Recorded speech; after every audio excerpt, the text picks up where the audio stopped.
Hello guys, welcome back to my channel. So இன்றைக்கி வந்துட்டு எங்கள் அம்மா எனக்கு பிடிச்ச டிஷ் செய்கிறாங்க. ஸோ அது மட்டும் இல்லாமல் உங்களுக்கும் சொல்லித்தரேன்னு சொல்லியிருக்காங்க. ஸோ என்னென்னு பார்க்கலாமா? ஹலோ அம்மா. ஹாய் பாப்பு, என்ன பண்ணுறீங்க? உனக்கு பிடிச்ச தக்காளி சாதம், சோயா கிரேவி. ஸோ இப்போ தக்காளி சாதமா பிரியாணியா? தக்காளி பிரியாணி. தக்காளி சாதத்துக்கு வந்து தாளித்து விடும்போது நம்ம பிரியாணிக்கு சேர்க்குறோம்ல, அந்த பொருளெல்லாம் கொஞ்சம் கொஞ்சமாக சேர்த்துக்கணும். எண்ணெய் ஊற்றி எண்ணெய் காய்ஞ்சதுக்கப்புறம் சேர்த்து கொஞ்சமாக கடுகு போட்டு அந்த கடுகு பொரிஞ்சதுக்கப்புறம் பிரியாணிக்கு போடுற அத்தனை பொருளும் கொஞ்சமாக, நிறைய போடக்கூடாது, போட்டு இந்த மாதிரி தக்காளி வெங்காயமும் வணக்கி விட்டுக்கணும்.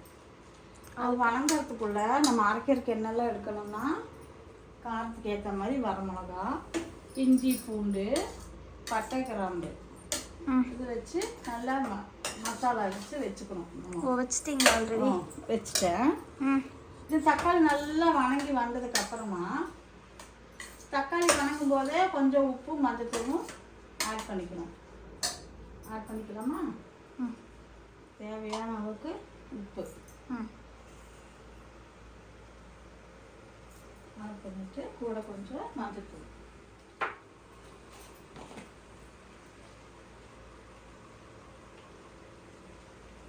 மஞ்சத்தூள் போட்டாச்சு. அப்புறமா நம்ம அரைச்சி வச்சுருக்கிற அந்த மசாலா கலவையை இதில் மிக்ஸ் பண்ணணும். ஓகே, மிக்ஸ் பண்ணிவிட்டு நல்லா கிளறி விடணும். இதான் நம்ம அரைச்சி வச்சுருக்கிற மசாலா போட்டு நல்லா கிளறி விடணும். மசாலா அரைச்சி வச்சுருக்கோம்ல, அதையும் இந்த தக்காளி வணங்கிறது கூட போட்டு நல்லா வணக்கிட்டு, நல்லா வணங்கி அந்த இஞ்சி பூண்டு வாசம் போகிற வரைக்கும் கொஞ்சம் வணங்கணும்.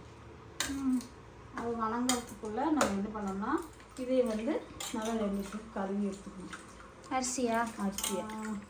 இப்போ நம்ம 3 பேர் இருக்கிறோம்னா நம்ம 3 டம்ளர் அரிசி எடுத்துருக்கேன். பொருளும் சேர்த்துக்கலாம். அப்படி வணங்கிடுச்சா? இப்போ நம்ம என்ன பண்ணுறோம், அதில் அரிசி போடுறோம். Okay,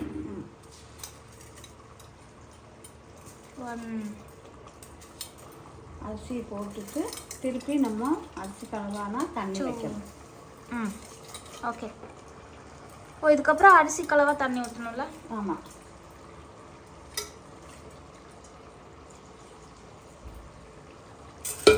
super வாசம்மா.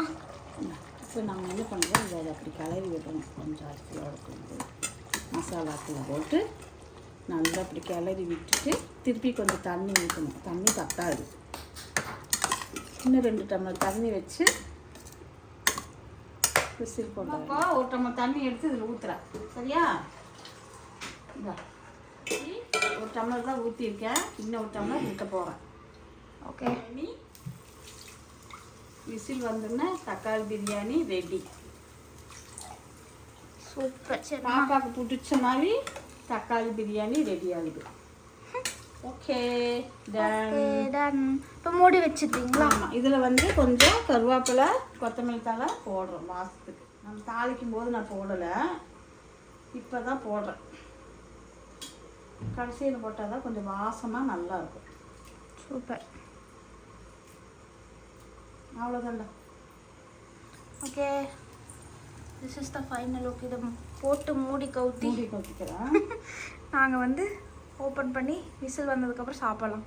சாப்பிட்றப்ப காமிச்சிடலாமா? எப்படி என்னம்மா இது மியூசிக்கில் போடுறேன்? என்னடி இது?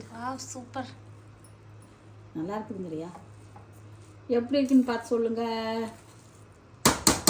இதுதான் நம்மளோட தக்காளி சாதம், தக்காளி பிரியாணி. ஏங்க உங்களுக்கே ஒரு டவுட்டு, என்ன நிறையலாம் ஆகுவேன். சரியா? நல்லா இருக்கா? இதுதான் நம்மளோட தக்காளி பிரியாணி ரெடி. இந்தா சாப்பிடு.